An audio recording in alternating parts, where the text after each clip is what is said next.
Whoopsie.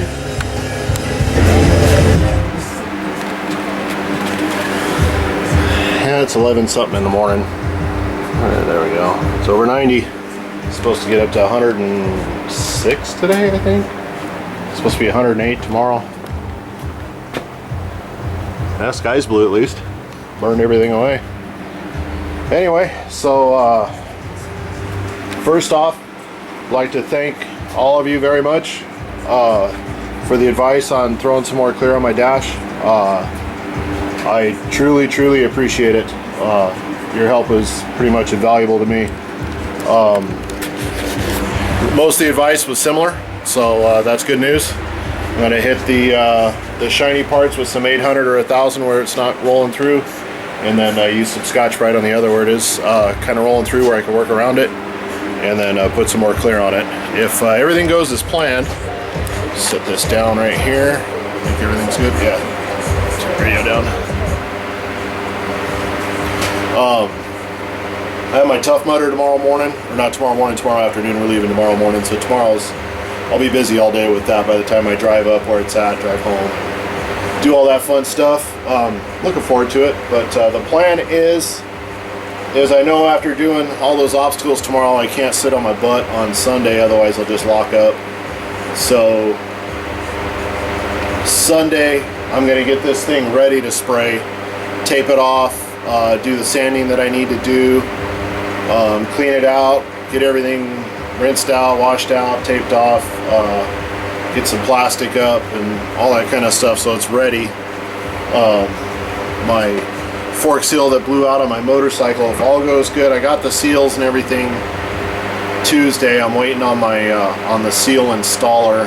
I know you can use some PVC. I know there's other ways to do it, but it wasn't very expensive for the installer. My old man and I split it, so it's a nice machined anodized piece. It was for a good price, so I got that coming. Hopefully it'll be here either today or tomorrow, at the latest Monday. If that's the case, then what I'll do is when I get up Monday morning, I'll come out, do a final wipe down, and spray more clear on my dash.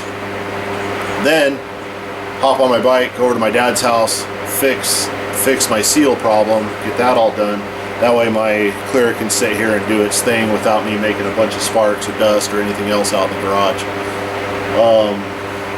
Yeah, so that's the plan with that, because once that's done, once I'm all finished with that, then I'll put my windshield in, and that's a pretty big step right there. I got a couple buddies, or a buddy and a brother, that are willing to give me a hand doing that. I already have the rubber and everything, so I'm going to put the windshield in.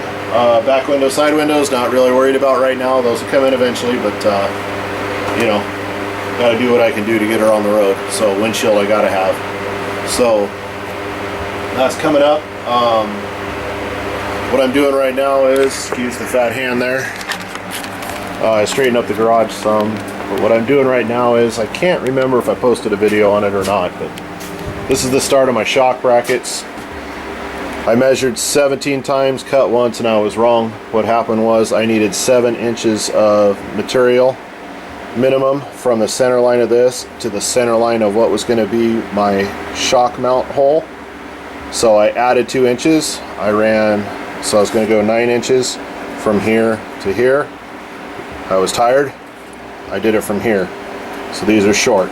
So no big deal. This is kind of what I planned on it anyway, so I got this piece of 1.5 inch tubing.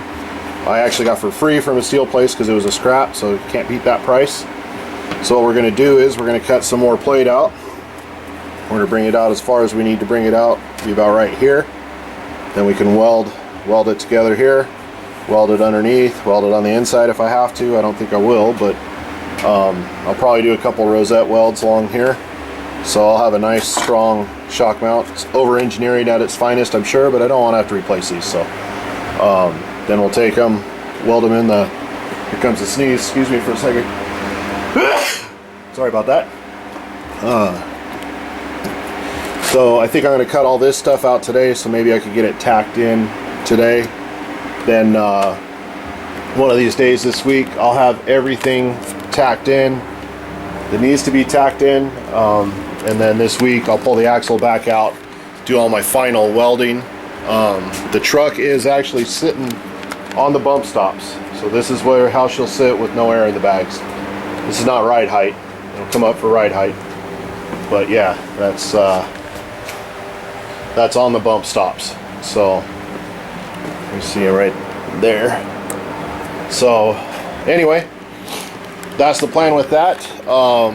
The next step is to get the once I get those in there, when I pull the axle out, I'll probably we'll see how it goes, but I gotta fabricate my brake lines that go to either side of the axle. I got the brake line that runs from the master cylinder to the rear, and then the hose goes in there, so I gotta fabricate those. That won't be too difficult. Put it in, brake lines, bleed the brakes, and we're chipping away. Kind of basically at T-minus 3 weeks from tomorrow. So I really got to shit and get if I'm going to get it done, but I think I can do it. My schedule is pretty much free after tomorrow with the Tough Mudder. So yeah, we're going. I got fuel pump right here. So yeah, I'm gonna get that in there, see if she works. If not, we'll snag another one. I'll probably snag another one anyway, but I'm gonna throw that one in there and try and at least get it fired up with that one. Before I do any real driving, I'll probably put a new one in it. But yeah, a few other little odds and ends I gotta order. My wife actually picked me up some seat foam today, so I gotta get my seat cleaned up and throw some paint on it, so she can so she's gonna do the seat for me so she can get started on it. So got stuff to do. So instead of yakking, I think that's what I'm gonna do. I'm gonna try and get this stuff cut out. So bring you guys back when I got something. That's the boy's job. The boy's job is to keep his family name. 104 in the garage. It's warm. Definitely. I think that's just moving hot air around. Got the truck all tucked in. Anyway, so this is what we're coming up with here. It's not trimmed and everything yet. What we'll end up doing is we'll run an angle from here to here on both sides, and then we'll make a cap for it. It'll go on there. That's the shock side. That's obviously the axle side. It's still all hot because I just tacked it together on the bottom there on the back side. But there we go. It's actually pretty solid already. But once I run some beads on it, it'll be it's not going to go anywhere. And then burn it in good on the axle and call it good. Here's the other one. I haven't started trimming it yet, but this goes in here.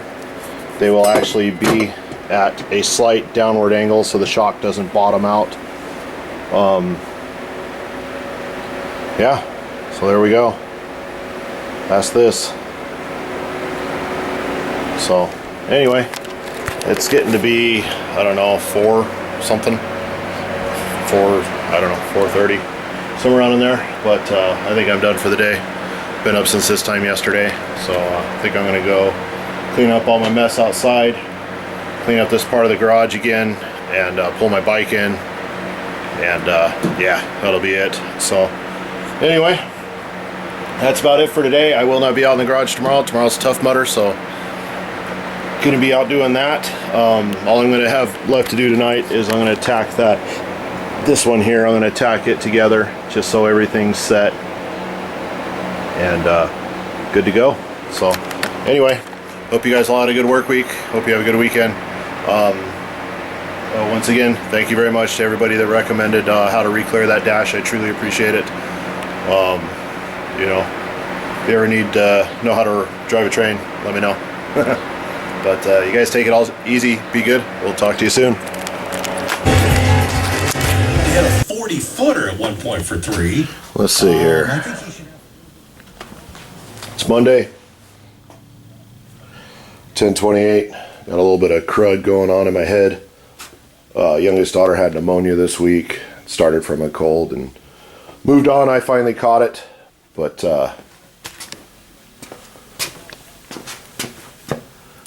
94,522. It's 10.25 miles. Started at 6,800 feet elevation. Worked our way all the way up to 8,799 feet elevation. The first 4.5 miles were uphill. 21 obstacles. I had a team of 6. Myself, my brother, my brother-in-law, and a couple other guys that are now my Tough Mudder brothers. Every one of us completed it. Every one of us tried or completed every obstacle. There were 2 obstacles in particular that there's no way in hell I would have completed without my teammates. But all that work, you get that. You get one of these. My hair's nuts right now. And you get a t-shirt that you pay for. Oh, and you get a beer. You get a celebratory beer. But I am pretty much sore from nose to toes today. Even my scalp's a little sore because I got a little bit of sunblock washed off during the race, during one of the water obstacles. But all said and done, is one of the best things I've ever done. I had fun, even though it was really, it's the hardest physical activity I've ever done. I don't think there's anything you could do to truly train for it in a short amount of time. If you trained as an endurance racer for years and years and years, I could see you flying through it. But otherwise, for us working cavemen, I don't see how you could really train completely about it. However, we will definitely be there next year. It was that much fun. Changed some stuff in my head. Feel better now.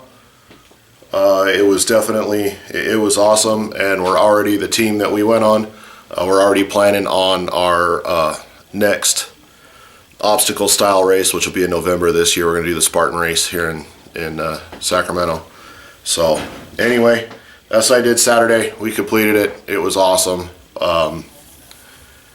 It took us a long time, so our goal is next year is to beat our time.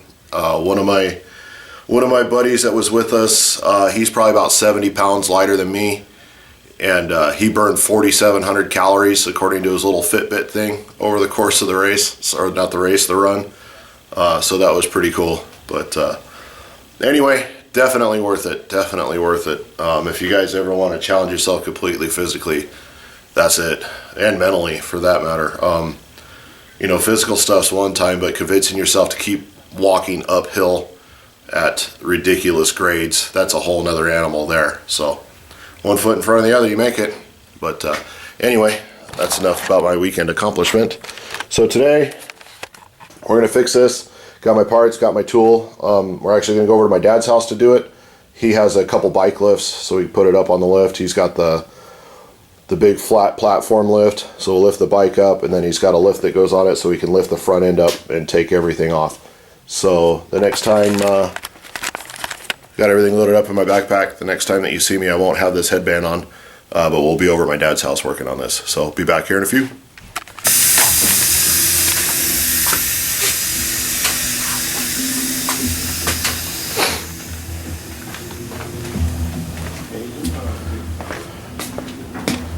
Now he's got a little swing arm problem on his.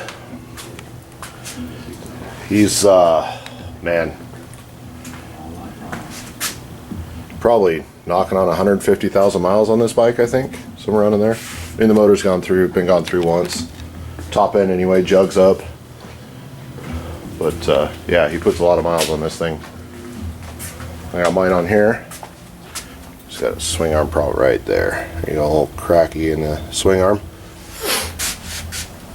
Mine barely fits with the apes, but anyway, as you can see, these seals are gone. This is just from the ride from his house, or from my house to his house, about 5 miles. Stuff's everywhere. So anyway, we got all the stuff to fix it. So we're gonna get to work. I think I'm actually gonna have to lower this one because I have to jack it up some. So I'm gonna have to lower this one notch on the old lift there. So here we go. All right, still Monday, back home. There was so much fork oil and crap everywhere that I just didn't even really get a chance to pick up the camera. Started to get frustrated, all that stuff, but we got her done. The main hurdle was, any of you out there that may have a Harley of this vintage with the Showa shocks, is there's a big bolt on the underneath side that holds everything in. It's got a 12mm Allen head on it, Now we had a 12 millimeter 1/2-inch drive socket, but that only work on one side because the other side has got to go through the bottom of the axle carrier. So we went on about an hour and 45-minute drive to a bunch of different places trying to find something that'll work. Nothing would work, so what we ended up doing was pounding the Allen part, the Allen key part, out of that socket, and then we were able to use a 12 millimeter socket on that 12 millimeter Allen key. So we got it to work, but you know, that was late in the day by the time we got that done. But she's fixed all the seals. The seal on this side that broke, it had about a 1/4 inch slice that was missing, and that seal was as hard as concrete, and so was the other one. So those kind of things, you know, whenever I'm doing it, I gotta take the whole front end apart anyway. May as well do both. Did both. Got everything set up. Everything's torqued properly. The only thing now is some of that fork oil I got on my brake pads. My brake pads aren't doing too good, so I gotta order up a set of brake pads and swap them out. I still have good rear brakes and everything, so it's not scary to get it stopped or anything, but it doesn't have quite as much front brakes as it should. So I'll get some new pads and that'll take care of that. But anyway, she's done. So this will be a little compilation, probably because I have some video from Friday that I forgot to upload on Saturday, just because I had so much going on with Tough Mudder and everything. But I'm sufficiently tired, I'm sufficiently sore, so I'm gonna go try and get a nap. I think it's about 5 o'clock right now. I'm gonna go try to take a nap. I gotta go to work here in a little bit, so we're gonna do that. But be back here out on Bobby this week, or this Wednesday, so I'll see you guys then. Everybody take it easy. Hope you have a good work week, and we'll talk to you later.